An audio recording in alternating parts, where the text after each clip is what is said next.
Welcome everyone. Thanks for joining us for the Appalachian Energy Summit webinar series. My name is Lee Ball, and I'm the Chief Sustainability Officer at Appalachian State University. So today's webinar is titled Corporate Sustainability Needs a Paradigm Shift.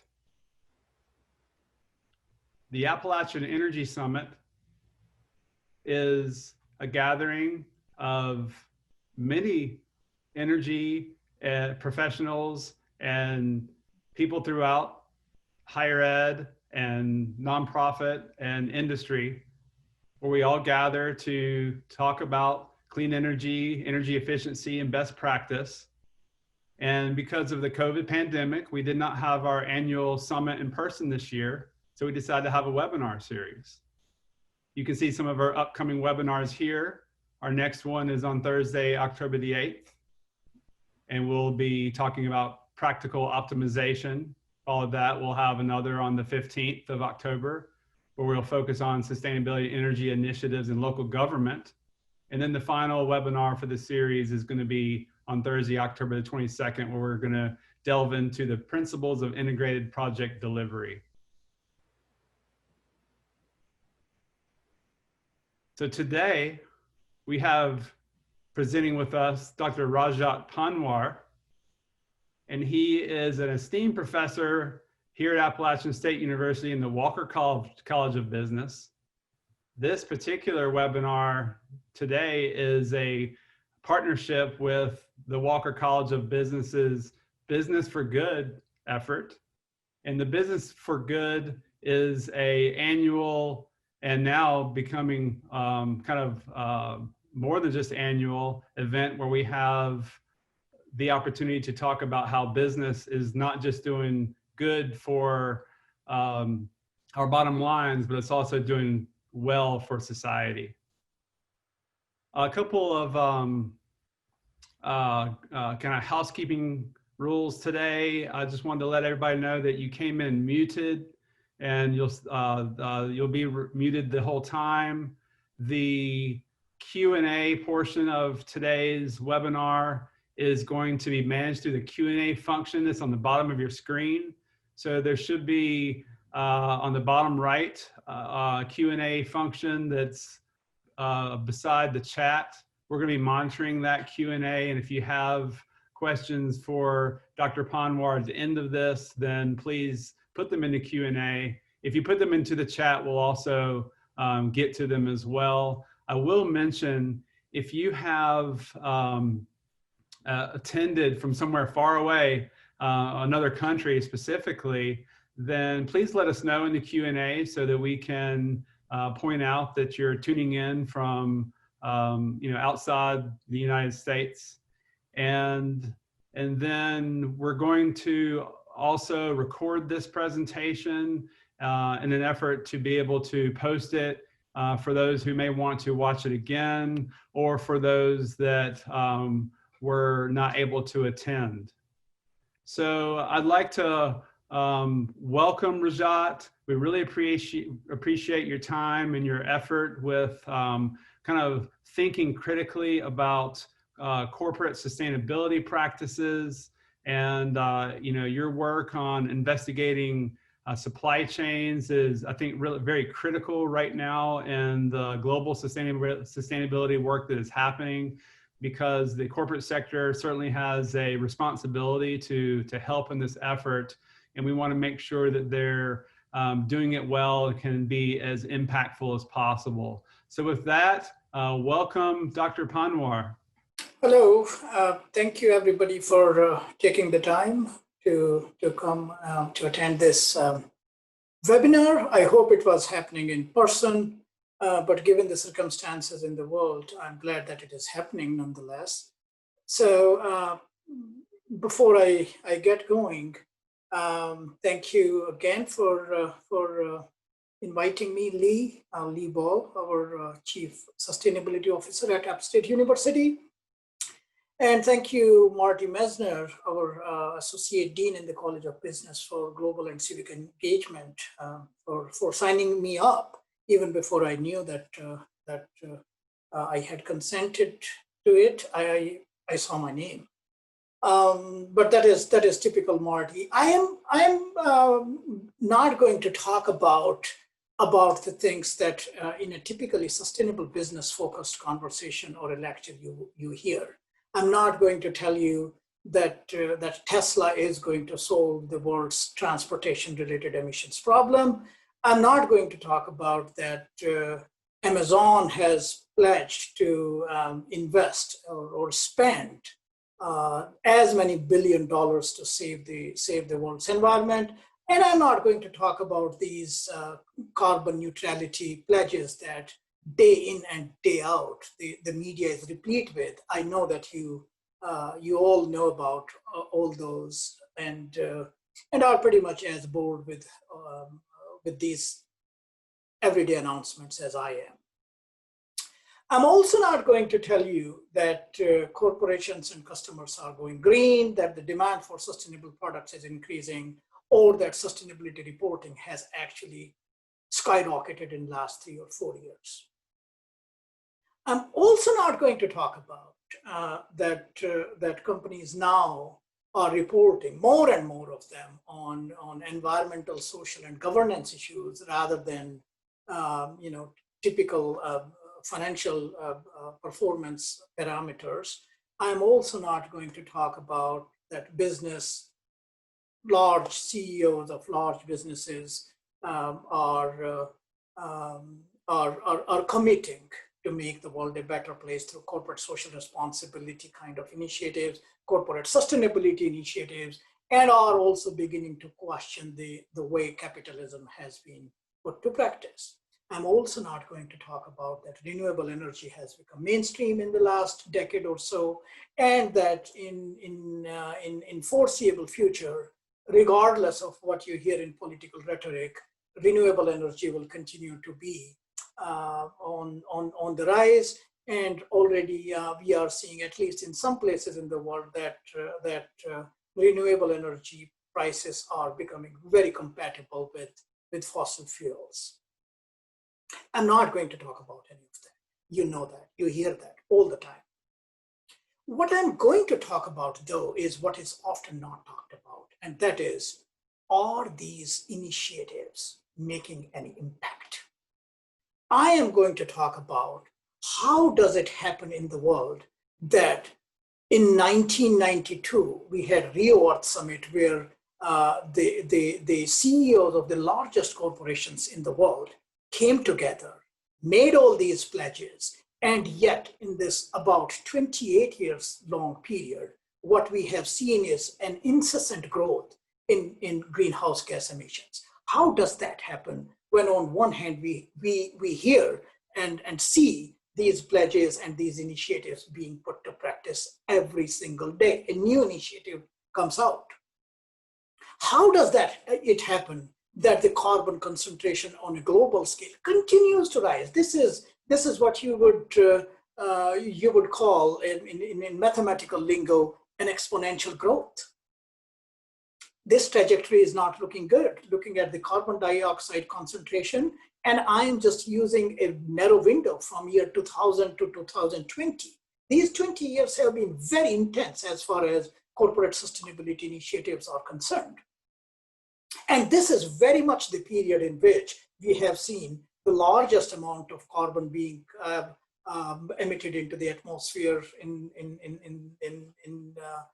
the last 100 years or so. Some estimates actually suggest that half of the carbon dioxide emitted since the Industrial Revolution has happened within the last 3 decades. 3 decades. So the question I ask to myself, and the one that I want to address today, is why corporate sustainability efforts have remained so ineffective. And of course, depending on one's perspective and one's analysis and one's disciplinary background, you can take a number of stances to answer this question. If I were to combine all my scholarship, all my readings, all my work together, I boil it down to 3 fundamental factors.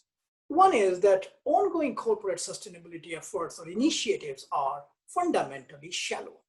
And what I mean by shallow is that they promote and they talk about only efforts, sustainability efforts that individual companies take within the traditional boundaries of the firm. Meaning that if I am Walmart, then I look at like, okay, I'm Walmart, and what are the emissions of Walmart as a corporation? Typically, what corporate sustainability initiatives disregard is the value chain level impacts or value chain level emissions or environmental impact of any kind for that matter. That is disregarded. And that is a fundamental mistake, because the majority of emissions of any company, most companies actually, are hidden in value chains, which what we call scope 3 emissions. So what most companies are doing is that they do report and they try to minimize scope 1 and scope 2 emissions, and do not talk much about scope 3, which is where the real problem is. Just as an illustrative examples, Unilever's scope 3 emissions are about 96% of its total emissions, 96%. That means that everything we hear about Unilever's great environmental initiatives and great environmental performance, that excludes the 96% for the most part, and the focus is on managing, monitoring, and then highlighting the 4% of the total emissions. So this is a very shallow approach to sustainability. It doesn't get deep enough into the supply chains and value chains to really make a dent on the environmental impacts of individual corporations. The other issue I identify is that that corporate sustainability efforts are actually narrow. And what I mean by narrow is that in the last 3 decades or so, this idea that corporate sustainability and corporate financial performance can go and do go hand in hand, that has become kind of like a dominant paradigm of corporate sustainability. And while it is possible to do that in some cases, for example, whenever an environmental initiative can lead to cost reduction or getting some premium price or marketing the product to green consumers and those kind of things, then of course there could be an alignment between a company's environmental response and its financial bottom line, its financial performance. But we also know that once these low-hanging fruits are picked, there are inherent trade-offs, and I say inherent trade-offs between financial returns and sustainability efforts. Last 10 years, people started to look at these trade-offs and tensions in sustainability, and within the 5 years, it has emerged actually an even more important topic than the one that our everybody's esteemed colleague Michael Porter did in his so-called shared value. In my opinion, shared value is quite spared. It's not shared as often as you would think, or as quite a bit of academic research would suggest. So what happens is that there are some environmental problems that companies can easily address because they can align them with financial performance, but then there are many others that they simply cannot.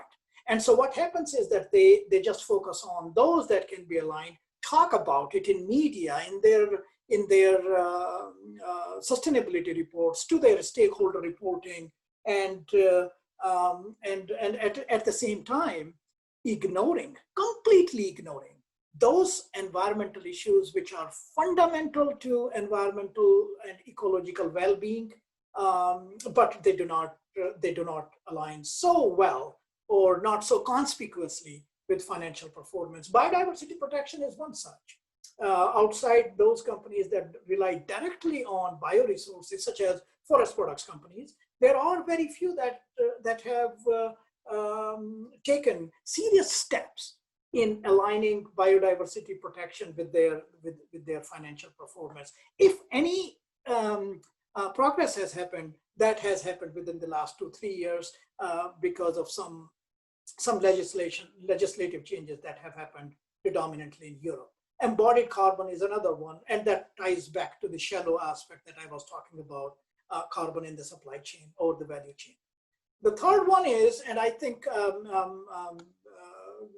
that is where I would like to focus quite a bit in the next few minutes, is that corporate sustainability initiatives are beguiling.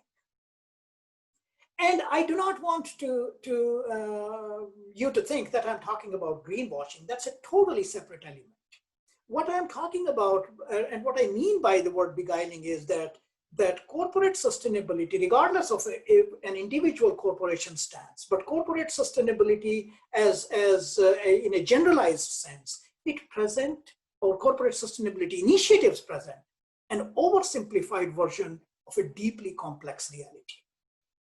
So what happens is that when an individual is prompted to be, as a consumer, to be quote unquote a sustainable consumer, then what we do see is that actually we are pushing people to propel green consumerism rather than embracing the notion of sustainable consumption. Rarely you hear about reducing. It is all about switching from X to Y, and actually in many cases buy more of Y. So typically what we are seeing in ongoing sustainability initiatives is that they arouse very deeply feel-good sentiments and cover up systemic problems. And I will give an example which is very, very close to and relatable to us, one that of recycling. It's a good thing. We all should recycle, but there's some nuances to the matter. So if you look at the recycling in the US, and pardon me, this is not the best graphic, and I don't know how it will show up on your screen, a little blurred, but generally speaking, EPA in 2017, and I'm not looking at EPA stats after 2017 for the obvious reasons, but you can see that generally speaking, recycling has been increasing in the United States, albeit the increase has been slightly slower in the recent years. If you take a look at this graph, though, you would find that the United States is not doing as much recycling as it could. 25% of all the material is recycled. I mean, material that is quote unquote a waste product. Landfills are 52% is going to landfills, and then the rest. So a very intuitive and very appealing idea comes to mind, is that we should be expanding the area of this blue pie, recycling. 25% should become more. But the reality is that actually recycling is not as straightforward a matter as many of us might think. A colleague, Andrew Spicer, who also sits on an editorial board with me, he's a professor of corporate responsibility at University of South Carolina, and he's also on the state's recycling advisory board. This is what Andrew says. People think, well, let's start from the top. People don't know what is happening to their trash. They think they are saving the world, but the international recycling business sees it as a way of making money. It's an industry, essentially. There have been no global regulations, just a long, dirty market that allows some companies to take advantage of a world without rules. Very quickly, I put whatever stats I could find out on the matter into a meta-analytical basket, and found out that somewhere between 40 to 65% of America's municipal solid waste recycling has been happening offshore. And I'm not against it, but the idea is that what we think is like, oh, recycling, let me just put it here, and magically it will take away all the environmental emissions. That is simply not the case. It involves transportation. It goes to far off locations. Who knows what the environmental regulations in many of those places are, and more importantly, many of those places actually run their recycling plants on fossil fuel. So, when I say many of those places, actually up until 2017, most 50%, roughly 50% of America's waste was going to China. In 2017, when the relationship between China started to become slightly tenuous or tense, China says that we are not going to take this garbage. Thank you very much for dumping all your waste here. And they put in place a very strict set of regulations and said that if you want us to recycle for you, we will do it. But please send us sanitized waste. We do not want any contamination here. We don't want to take care of your pizza boxes with you know, all the leftover food material, those pizza crumbles in it, and all that.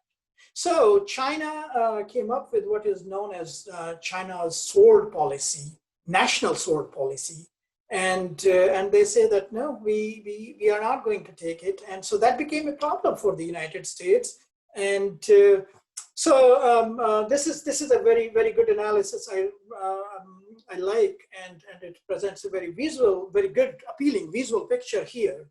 You will see that China was here in the blue, was China and Hong Kong together were taking most of the waste from G7 countries, including the United States.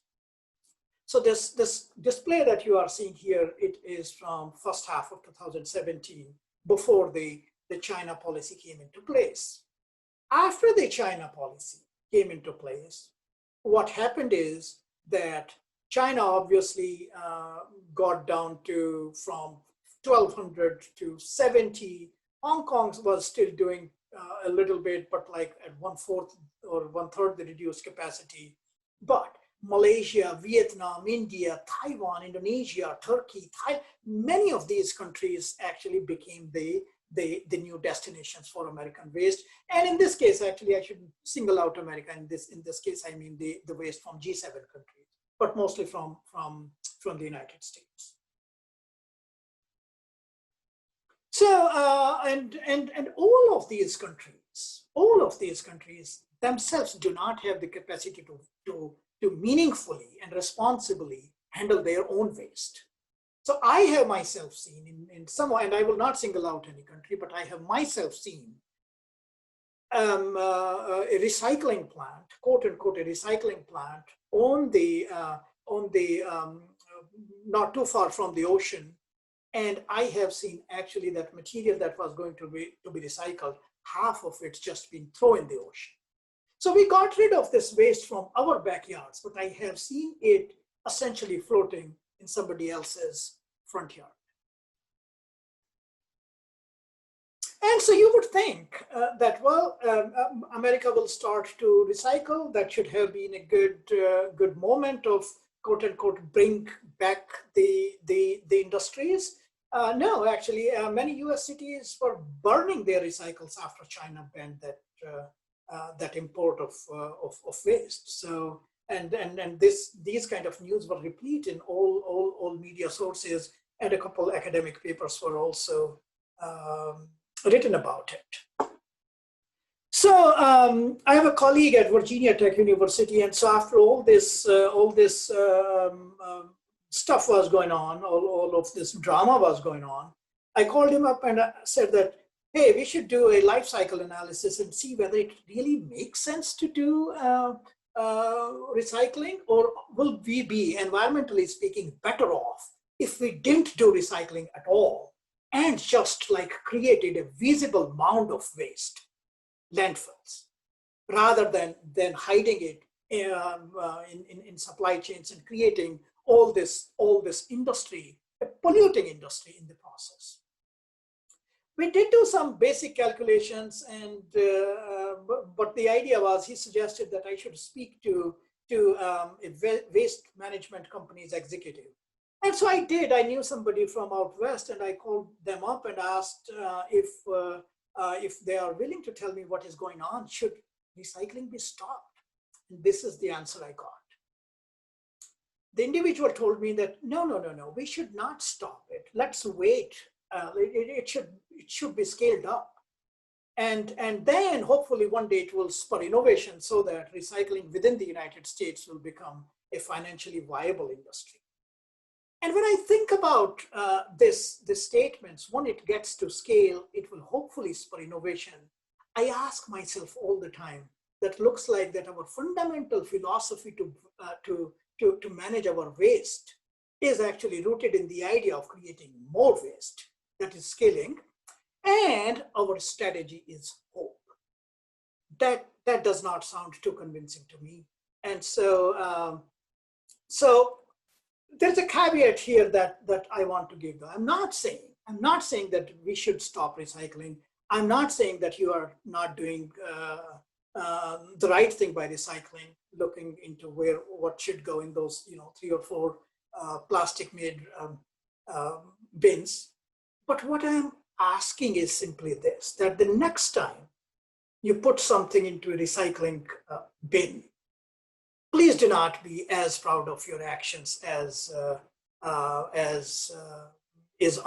becomes unreasonable. This is an industry. It's a complex matter, and this is what I really meant by beguiling. That we really do not understand what is going on because of these supply chain and value chain that essentially define and determine what happens in our lives.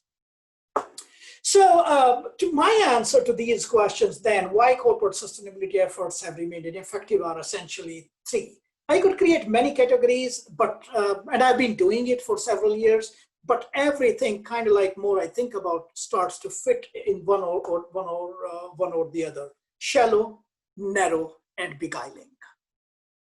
But let's take, that's one aspect of this story. Let's take a look at the big picture also. What we are also seeing is that there are some dramatic emission transfers happening in the world.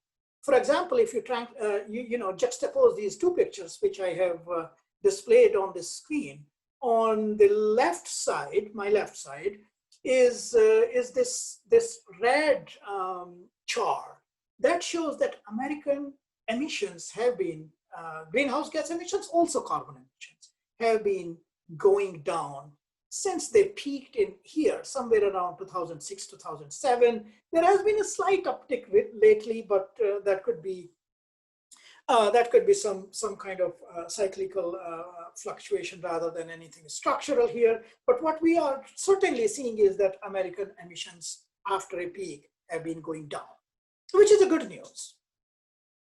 But at the same time, the global, and I showed you this graph before, the global emissions on this display on the right side, they have been continuously rising.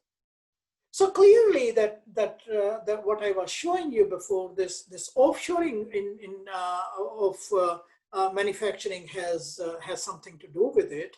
And there was a study conducted by Peters and his colleagues in 2012, and was published, very influential study actually, that was published in the Proceedings of National Academy of Sciences, PNAS. They found out that yes, there are consumption emissions and production emissions, and if you compare the rich countries, quote unquote, OECD countries with non-OECD countries, then there is certainly a significant amount of emission transfer that is happening. And if you look at this picture on the right side, you clearly see where all this is coming and where all this is going from. Things may have changed a little bit since then, because China has not been only a producer in the last 10 years or so.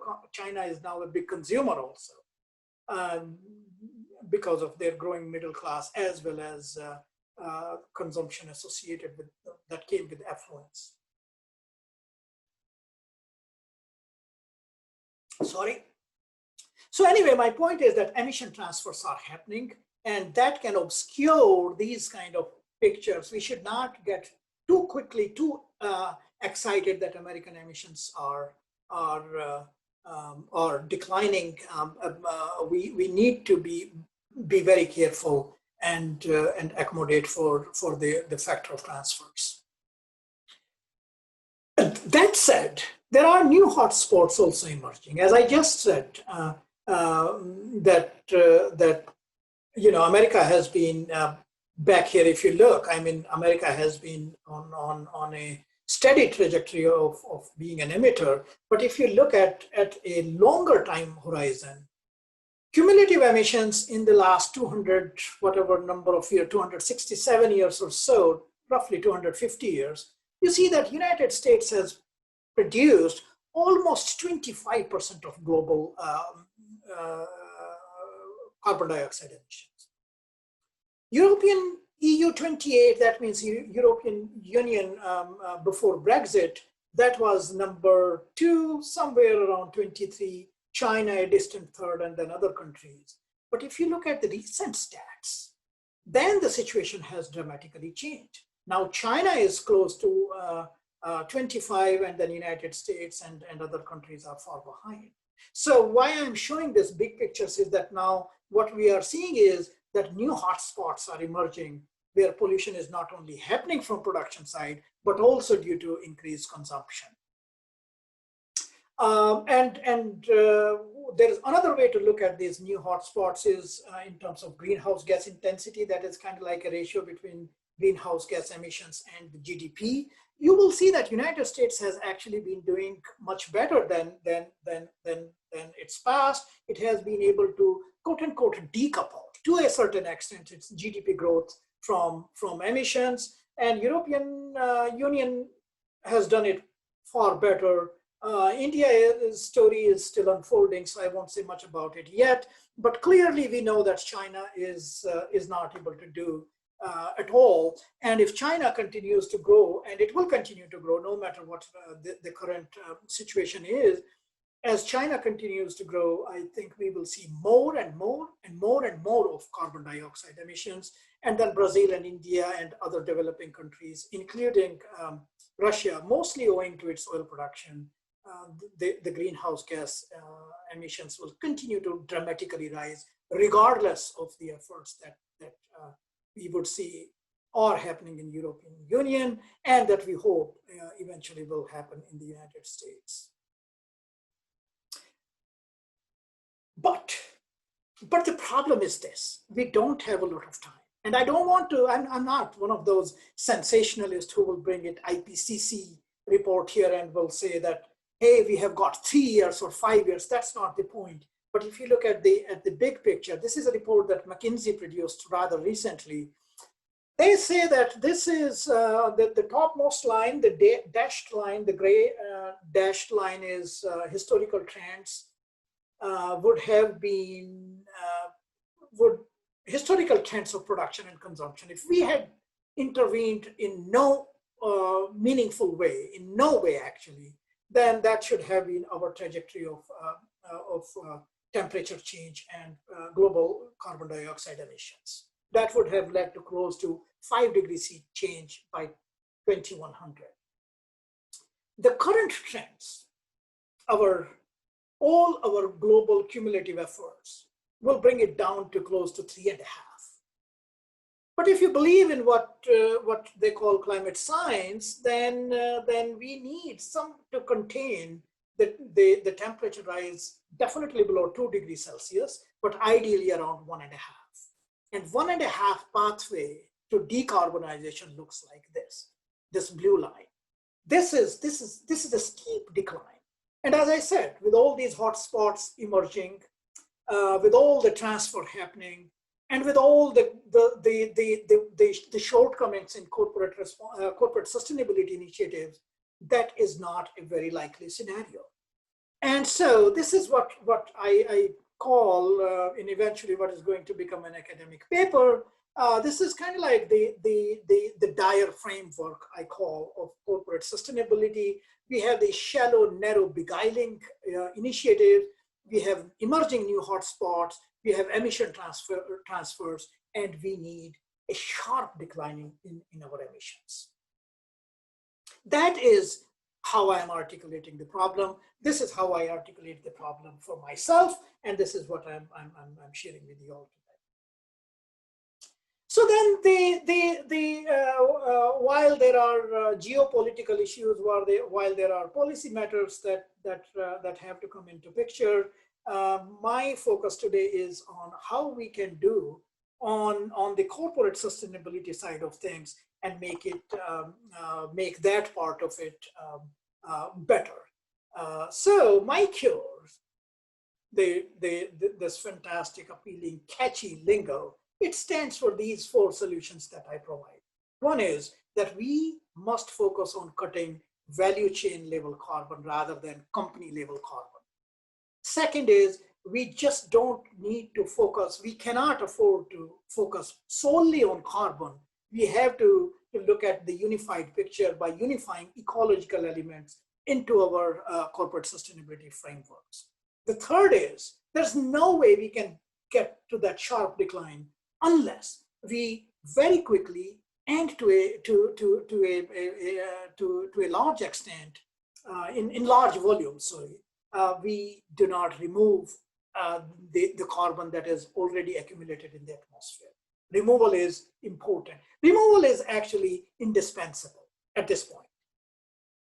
And the fourth one is that we need to expand to new customers because after a sharp rise in 90s and then the first decade, what we are seeing is the growth of the growth rate, actually, not the growth, but the growth rate in green consumers, the green customers or sustainable customers is actually tapering a little bit.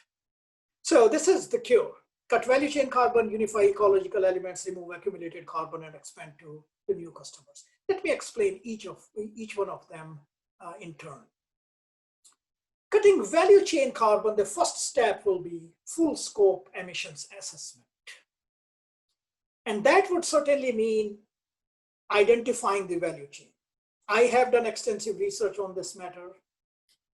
Others have done quite a bit research on this matter. Tracing your partners, supply chain partners in obscure supply networks is in many cases literally impossible. We do have techniques such as blockchain.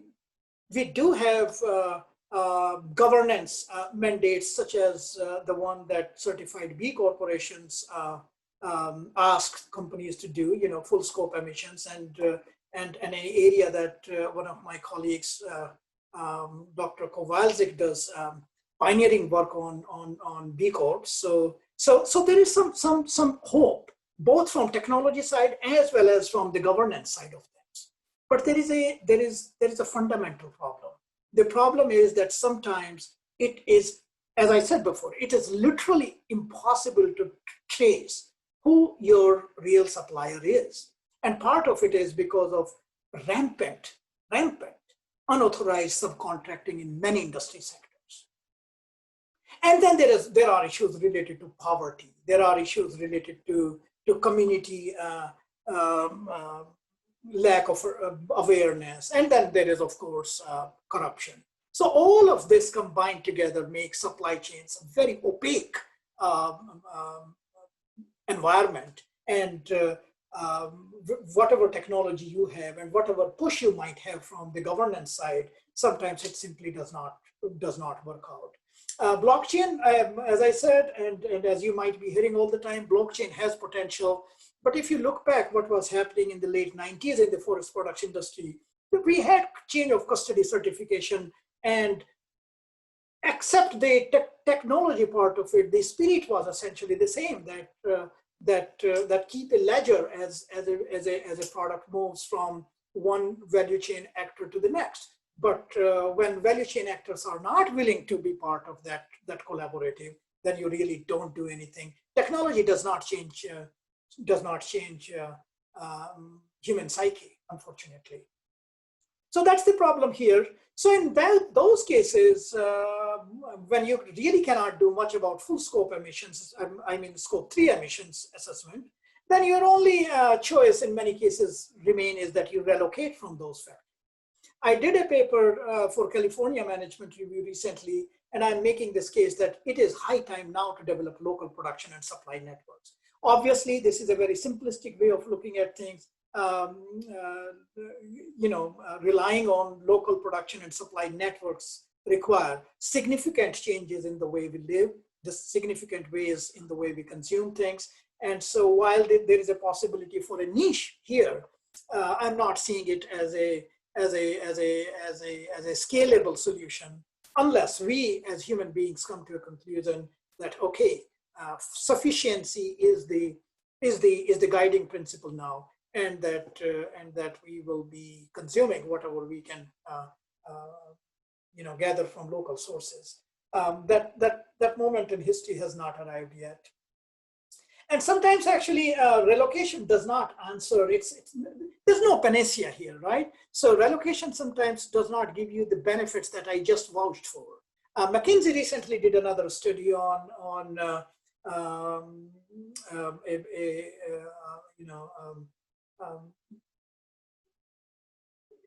tablet. I'm forgetting the chemical name of it, but it's an essentially over-the-counter pill. And what they were looking at is that they kind of like compared these three scenarios: reduce box weight by 10%, increase tablet density per package, and relocate production. What they found out is actually that relocating production, and I could not find the details where they relocated it to, that actually led to net increase in the emissions, whereas increasing the tablet density per package brought it down to 4.7, close to 5%, whereas the box weight reduction led to 2.8% carbon dioxide emissions overall. So redesigning the products could be a way to go. And there are many people in sustainability field that are focusing on product designing, and that perhaps is a promising venue. Decentralization is another one and an important aspect. And decentralization can be thought of in many ways, but here my meaning of decentralization, or my scope of the conversation of decentralization, excuse me, is that traditionally the conversation we have had in corporate sustainability focuses only on large corporations, and you may have come across articles that say that 90% or 70% of global emissions is caused by 90 corporations or 80 corporations, those numbers. And while I do have respect for that kind of observation, but that also misses a reality. Yes, those are the most of those, actually, those 80, 90, whatever that number is, those corporations are energy companies, Exxon Mobils and Shells of the world. But ultimately, if you see that who is their consumers, it comes down to businesses that are beyond that 80 or 90. In fact, there was a study that is coming to my mind a few years ago in the context of OECD countries that did calculate that about 66% of the overall pollution in the world is caused by small companies, small and medium enterprises. So that means that when we talk about corporate sustainability, we should, while I want to hold these large corporations accountable, we should focus on small businesses also. And that is why we should engage with financial institutions such as SBA and others in other countries that could promote sustainability practices in these small in these small businesses that can create a demand from these large corporations for sustainable supplies. This is a difficult one, and most business school professors don't talk about it, but since I'm a hybrid myself, so I do, and I take pride in doing that, degrowth is indispensable. There's simply no way that we can live under this illusion that technology will continue to provide us this buffer that we can continue to grow without worrying. Degrowth is something that we should embrace.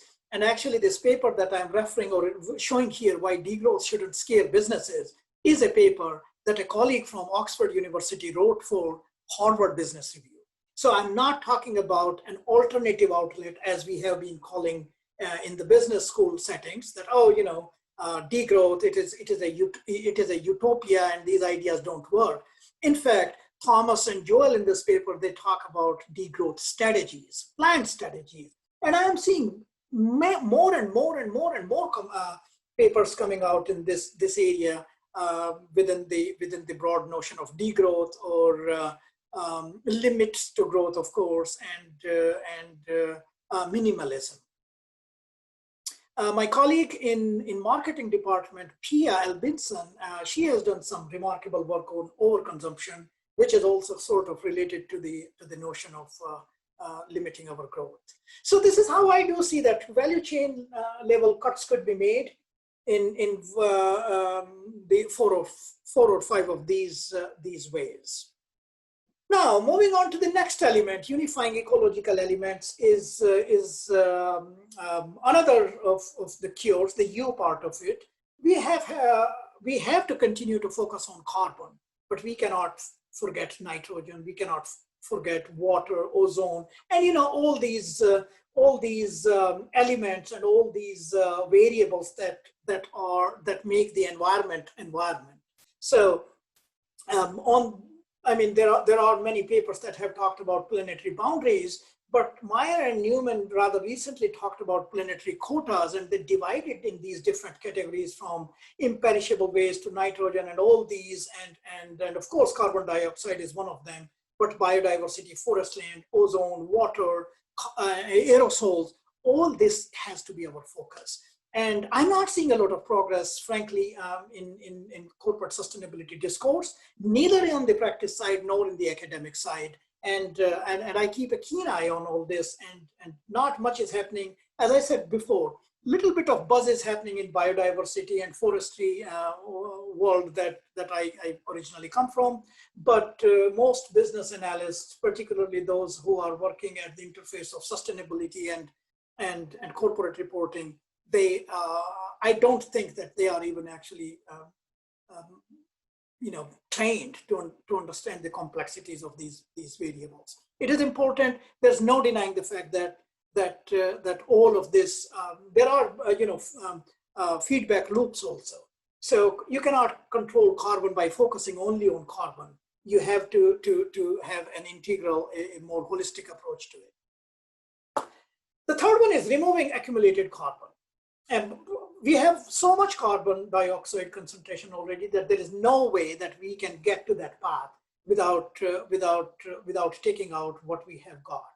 So essentially, there are three ways to do that. One is ocean fertilization, which is a technology defined here, dumping iron fillings or other nutrients, for example, urea, into seawater to stimulate phytoplankton growth in areas that have low photosynthetic production. Not to make it technically cumbersome, but the idea here is that if we put something down in the ocean, that over time it will become a carbon sink. But the problem is the technology is really not working the way we thought. There are some inherent issues, and then of course commercialization is not going to it's not looking bright. So that option is really not possible at this stage.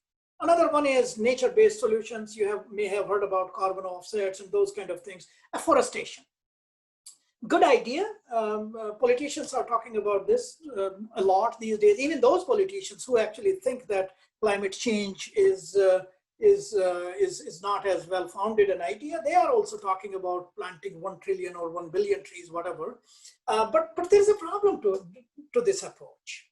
First of all, typically it leads to monoculture, meaning all these companies that will be doing carbon offsets or doing afforestation projects, they will, just by design of it, just because of economy scale, they will engage in monoculture practices, meaning they will plant the same species of trees so that they can better manage. And that is in itself antithetical to the idea of sound ecological system. We need to have a biodiverse system. Moreover, monoculture can lead to infestation and also to disasters such as we are seeing in California these days. Resistance to fire goes down. Space is another issue. If we talk about 1 trillion trees, we need 1 billion acres of land for that. Where will that land come from is a big issue. And that land has to be a land where trees can grow faster and without too much care, especially too much water usage. So location becomes a big issue. Where do you grow these trees? And in fact, there are places in the world where growing trees is not a good idea. I don't know. I have not looked into the details of it, but there was a decent, well documented and well cited study in 2007 that was conducted in boreal forests in Canada, and the study authors found out that actually afforestation led to higher level of carbon dioxide emissions. So location is really important. That's the point I'm trying to make. Next issue is time. Afforestation is a slow, forest growth is a slow process. We are polluting today. We already have this much carbon accumulated, and we are relying on a tree that will decarbonize the world in 20 years time or 15 years down the line. So there is this temporal scale doesn't make it too attractive. Of course, then there is this issue of green colonialism. That means that there are places in the world where we think that all of this afforestation will end up happening. And those are the places where people depend on forest land for their subsistence. And we will say, no, this is our forest here. Do not touch it. I've seen those scenarios in India myself where people begged to chop down a tree so that they could bring some food home. But those are protected forests, and this problem is a big problem. And what I'm worried about is that these carbon neutrality pledges that every company is making, that they will ultimately end up in Africa dictating and mandating to African poor governments and many communities that, hey, this is our forest land, you cannot come here. This will not only be a green colonialism, this will also be yet another form of land grabbing. So the last problem is one that of monitoring and surveillance. Corruption is rampant in many countries. I have seen, many of you may have seen, monitoring where a forested project is going on is very difficult. Sometimes we have seen double, triple accounting.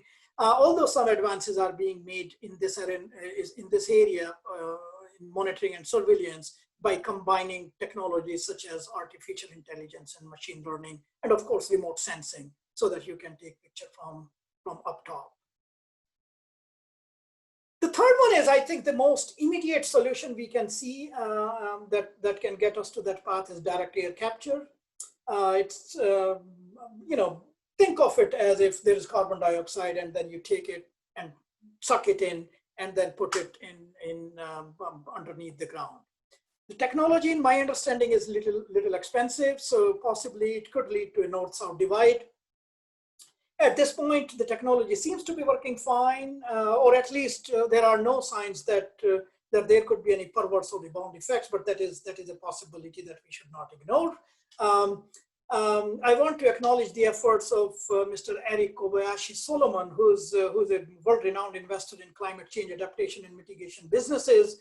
He has been a big supporter of this technology, and recently he featured in a Forbes column a startup out of British Columbia in Canada that is working on it, that has actually commercialized the technology. The name of that company is Carbon Engineering, and they have recently tied up with Shopify, which is kind of like Canadian version of Amazon.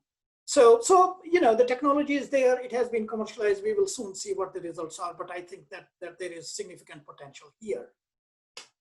Okay, now moving on to the last part of it, and I think I am running out of time now. Expanding to new customers is important. It's a big problem. There have been studies that suggest that about 65% respondents in a survey say that they are willing to buy green products, but they actually are not doing. Only 26% did. A large-scale study conducted by a professor at the University of British Columbia.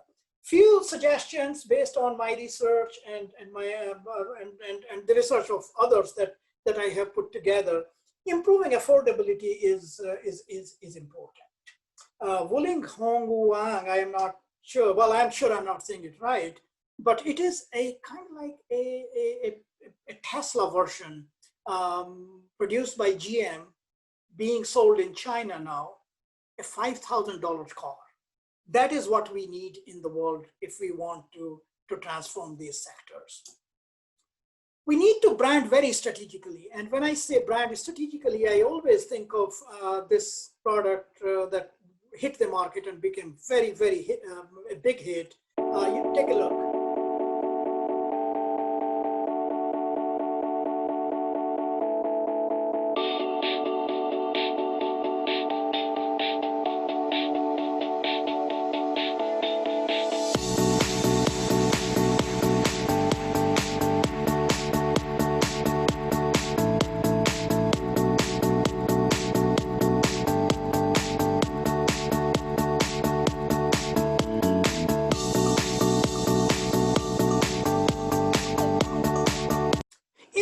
Of time, I'll cut it short, but my point there is that rather than saying don't eat meat, what Beyond Meat did actually is promote what people love rather than what people hate. So Beyond Meat kind of branding is important. Communicating provocatively and authentically is another important thing, and I think it goes long ways. And please take a listen to what this executive from, or these executives from Patagonia say. Patagonia is a great example of a strong brand that has basically said, we're going to go as transparent as we can.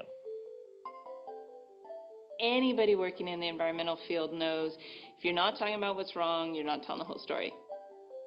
You don't have to be worried about telling everybody of the bad things you're doing, as long as you say that we're working on these things. But if you try to be dishonest, try to hide it, it's going to come back and bite you in the ass. They did something a couple years ago called the Footprint Chronicles, where they put up on their website the story of the products that they were selling. It was one of the first really progressive approaches to transparency. Through their choosing, they came to people and they said, we're going to show you how our products are made. When I looked at it, it's not good news. This is Patagonia, like the environmental outdoor brand, talking about we put toxic chemicals on your jacket you're wearing. And it's so common to say, oh, what's the challenge? What's the opportunity? It's like, no, it's bad. It's just bad. So we just laid it out there of here's what's good, here's what's bad, and then what we think. And it was a scary notion. If we put it out there, it turns a lot of confrontations into a conversation. The consumer has proven that they don't expect perfection. Time and time again, when companies have used transparency right, the consumer hasn't looked at the truth and said, oh, it's not perfect enough, I'm moving on. They're very realistic about it. I don't think advertising is enjoying the same luxury it once had. We're all skeptics today. We've all heard it far too many times. Clear is the new clever. Clear is the new clever. Arouse sentiments creatively. Please don't think that I'm showing you these random commercials here. The message is deep here. Let us tell you a little something about our chocolate bar. It's unequally divided, which is indeed difficult to share equally. However, it's going to stay that way because our chocolate tells an important story. Let us explain. Here's where 60% of all the world's cocoa comes from. There are lots and lots of cocoa plantations here, where cocoa farmers work incredibly hard for very little money, and where children are forced into doing illegal and dangerous work so that big chocolate companies can purchase cocoa for a low price in order to become even bigger and richer. So, as long as the chocolate industry is unequally divided, our bar will stay that way too. Finally, and I think it is the most important thing, this is a product of my research in the field, a compilation of research from the marketing, as well as my own experience. I think we need to be very careful how we engage people, not just customers, but other stakeholders also, excuse me, especially skeptics in the sustainability realm. We definitely don't want to nag. It is a nudging issue. And let me show you what often goes on. It's just like a funny thing about nagging. Okay, so it's 3708, okay. Paper plastic. Plastic. That's the magic word. What? Green police. You picked the wrong day to mess with the ecosystem, plastic boy. Battery! Let's go, take the house, come on! Put the rind down. Sir, that's a compost inversion. you install these bulbs? Well, tragedy strikes tonight where a man has just been arrested for possession of an incandescent light bulb. What do you guys think about plastic bottles now? The water setting is at 105. So the point is that nagging doesn't help. We need to nudge people and bring into this fold. Anyway, my reimagination of corporate sustainability, the cure for it is cut value chain carbon, unifying, remove accumulated carbon, and expand to new customers. And I shared all that with you. Somebody was who I shared this presentation with earlier today. They said that, are you talking about cure for the planet? And I said, no, I'm not talking about the cure for the planet. I am just talking about the cure for the ailments of corporate sustainability. The cure for the ailing planet will actually require deeper transformations in how we live and organize societies. It will require regulations, it will require restraints. And I think the way I'm seeing the world now, where it has been going or where it has not been going, I think we will need a revolution. But this is not something that I want to talk about today. Thank you very much for listening to this video, to this lecture, and I hope you did enjoy it. Rajat, that was great. Thank you so much for really spending the time to analyze corporate sustainability and to really dig into, what kind of best practices have become normalized in corporate sustainability. I know that there's a lot to unpack there, but just really thanks for all your work. You're welcome. Thank you for the invite again, Lee. We have a handful of questions here I'd like to get to. So I'm gonna go ahead and launch into this in the interest of time. The first is, how do these lessons translate to national sustainability and university sustainability? Well, I'm sure you know the answer, Lee. What does it mean for the university? As far as national goals are concerned, I mean, we have national targets on the auspices of SDGs, Sustainable Development Goals. That could be one way to look at it. UN SDG or the UN SDSN network has come up with country-level dashboards, and so that could be one of the ways to look into it.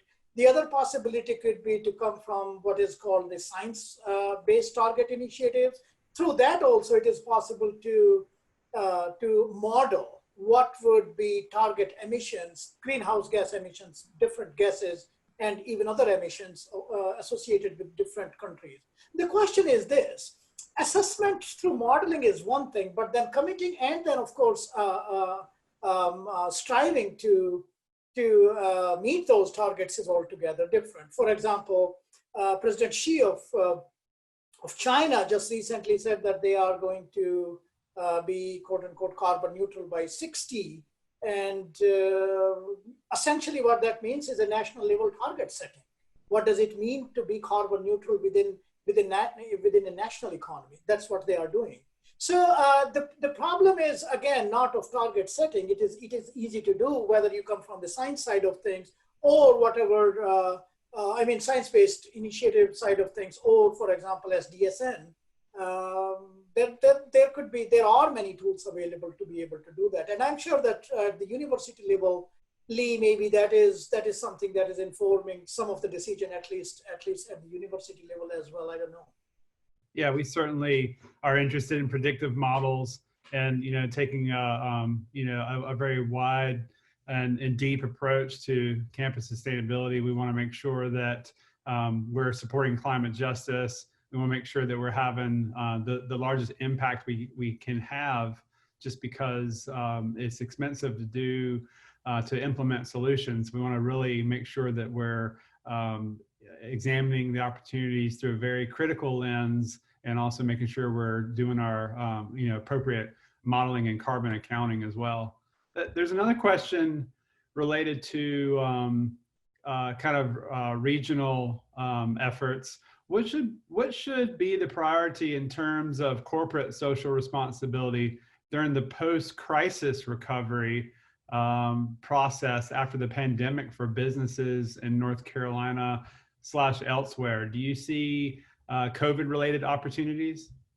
I do actually, and I did write an article about it in GreenBiz. and I'll be happy to share it with you for mass distribution, or to share with the person who's asking the question. Right now, I personally think that one of the responsibilities that businesses ought to take is, how can corporate responsibility or corporate sustainability be aligned with economic recovery, particularly at the bottom of the pyramid? So I think we do not want to. That goes back to nudge versus nagging also. While we want a green recovery, we also want to be sensitive to the needs of the people.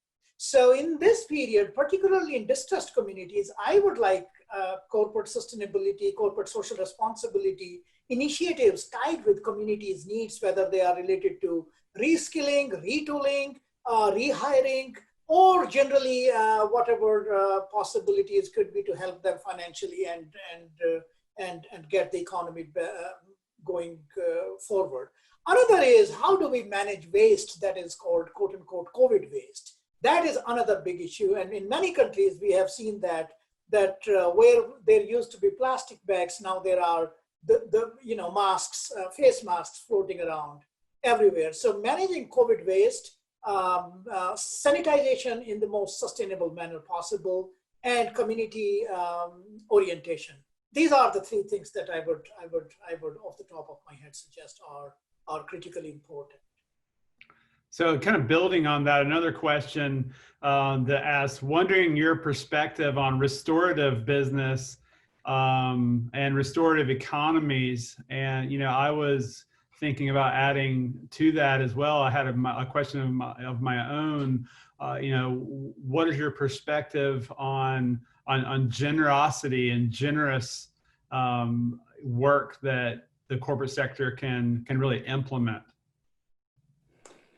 Yeah, so let me separate them. So as far as the restorative part goes, I think it's a great idea. The question is, like, where will this restoration happen, and how will there be business case around it? I can tell you this: corporations are not going to do it unless there is some sort of value proposition for them in this. We just saw Cargill pledged that they will steer the regenerative agriculture movement in the United States in Upper Midwest, and they are engaging small farmers and large farmers and all that. That we will give you tools and necessary skills and necessary input to adopt regenerative practices. A journalist was asking me about this, and I was very candid, and that's the same opinion I'm sharing here. Cargill has not become a clean conscious company overnight. There is a very clear strategy here that, at least in my mind, is again tied to carbon market. What Cargill could do in this case is actually help many farmers become carbon credit sellers, and then Cargill will be able to buy the credits from itself. Actually, it will be a very good strategy for monopolizing the carbon credit market, at least that is based on agriculture. The point I'm trying to make here, Lee, is that thinking of corporations that they will do something purely out of goodwill is something that I started out with 10, 15 years ago in my research. And I have seen that corporations don't work quite like that. This idea of business case, this alignment that is what motivates them. So whether it is restorative business or this being, generosity, as long as it is giving something back in return, I think that they're perfectly fine with it. And maybe it is not a bad idea if there is a rather indirect business case in it. But often what we see is that they are trying to grab a direct business case, PR, or engaging with people that other companies cannot do, and all those kind of things. So my answer to this question in brief one sentence is that I'm slightly skeptical of all this, but I wish, like many others, that it was a reality. So, the B Corp movement has, I think, really gained a lot of traction in the small business sector. And I've noticed a lot of small businesses that they actually are interested in helping communities and clearly helps their brand, but I know that they also care. Are you seeing some examples of where that's happening and with B Corps and larger corporations? I mean, there are some examples of larger corporations trying to be B Corp. I mean, in apparel sector, we have seen that Unilever has bifurcated a part of it, and that has become a B Corp. So what we are seeing is that already these companies that were environmentally and socially progressive, and they were at people's radar, they are turning toward B Corp. But your point that you made about small businesses is actually very good, because some of my research has already suggested this, that small companies are the ones that are genuinely engaged, more genuinely than corporations, in social and environmental responsibility. So there is a hope there. And I'm actually quite excited to see that B Corps is becoming more popular among small corporations, because I would be actually worried if large corporations started to adopt B Corp. I would start questioning the legitimacy of B Corp certification itself. So I think the movement is growing organically, and I think it is going bottom up, which is, I think, a great development. And that it ties back to a point I was trying to make through that bullet point, decentralization. I think B Corps are giving great power to small businesses. It's expensive to go that route, but even still, it is a very empowering and very credible certification. And I hope that it remains like that. So another question, science-based targets are commonly mentioned today as a way to validate corporate sustainability goals. Are there good outcomes that universities should emulate? For example, timelines for achieving 100% renewable energy, carbon neutrality, or is this just another shallow, narrow beguiling strategy? Well, I mean, universities are strange places, as you know, and very, very, even more complex than corporations, because we are supposed to champion change, but we are part of the system that we are. And so, I mean, like any other organization, I think what universities are doing, some of it is shallow, some of it is deep, some of it is narrow, some of it is okay. And definitely some of it is beguiling, because, I mean, that's how it is. It's not just about corporate sustainability, but let me use the word organizations in general. Organizations have this kind of like conflicted logics that they have to balance. On one hand, be purist and genuinely pursue these goals. On the other hand, maintain their longevity in the financial sense of the word. So I would not spare universities from this general basket in which I'm putting corporations. Maybe to a lesser degree, but I think corporations and universities are essentially on the same page when it comes to,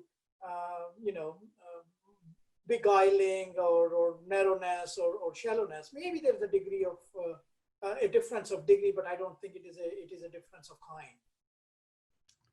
So another question asked, doesn't expanding to new customers reproduce the beguiling problem? Does that not play into the same strategy of green consumption rather than sustainable consumption? It is actually, and that's a very, please thank whoever asked this question. It's a wonderful question. When I'm suggesting these cures, I am just taking a very broad spectrum antibiotic. Like we cannot completely ignore the power that consumers have. That is why I say that this is also important. Yes, it will actually reinforce that beguiling aspect to an extent, but we just cannot afford to completely discard this idea. We will need that push. We will actually need more of that push. But in conjunction with other approaches that I'm suggesting, then perhaps this engaging and expanding to more consumers, then perhaps that will have less of a beguiling and less of an adverse effect than we have without those C, U, and R's. So the E element is meaningless unless you have C, U, and R associated with it. But as long as those three are present, I think E will be a reasonable strategy to move forward. So we have time for just a few more questions. The next is, to what extent do you regard the notion of degrowth and minimalism as global globally relevant versus Western concept in the sustainable economy? Yeah, well, that's again a fantastic question, and I would not give a generalized answer to it. I think it depends on which countries we are talking about. So globally speaking, China and India, for example, I would say that they ought to pursue and embrace this notion as much as the Western world needs to. But then again, within those countries, there are haves and have-nots, as there are haves and have-nots within the United States also. So when I say degrowth or minimalization or sufficiency paradigm, I think what I am trying to make it is that it should have some kind of delinking with the affluence. I think we all need a reasonable standard of living, whether we are in America or Africa or Asia or anywhere in the world. The point is that this incessant growth that is associated with affluence, that link has to be somehow broken. So on a global scale, there are many countries in the world where I think it is a very much irrelevant idea as much as it is here. And I also see that within the United States itself, there are many segments and many communities in the US where we should not be imposing degrowth. So when I say degrowth, what I mean is actually degrowth that is delinked with increased affluence. So the last question I have, and I wish we could just keep going here. Would you like to comment on if we are looking for paradigm shift, then isn't it imperative to look at corporate sustainability from brand perspective as point of parity than point of difference? Help me understand the question a little bit better, Lee. I think it could go in many directions. Where are you coming from, please? I just quoted it verbatim from the way it came in. I could read it again if you like. Yes, please. Would you like to comment on if we are looking for paradigm shift, then isn't it imperative to look at corporate sustainability from brand perspective as point of parity than point of difference? And I believe that this came from someone in another part of the globe. Yeah. So my sense is that if I'm understanding it right, I think the question is that should this paradigm shift in corporate sustainability leads to more equity? If that is the question, then I think that will be an inevitable outcome of the paradigm shift that I am proposing here. I didn't understand the difference part of it, parity versus difference. So I am very narrowly interpreting it in the equity sense, and maybe I have missed the point, but this is how I'm seeing the question. And my answer is that if my vantage point is the vantage point of the person who is asking the question, then yes, certainly this paradigm shift would certainly lead to that outcome. So what are you doing these days to continue this work? Kind of what's next, Rajat? My focus these days is on corporate transparency and what do we mean by transparency? And I asked this question in an academic setting because corporations are traditionally supposed to be secretive about what they do. I mean, corporations are not supposed to be telling their quote unquote trade secrets. And yet now we are asking them to be transparent. So I am analyzing where are these, where is this intersection where you could be both secretive as well as transparent, and how do companies manage this, this apparent paradox of being both at the same time. So this is where I'm taking the research. There are other projects too, Lee. I'm looking at the relationship with some colleagues from Chile, the relationship between economic and gender inequality.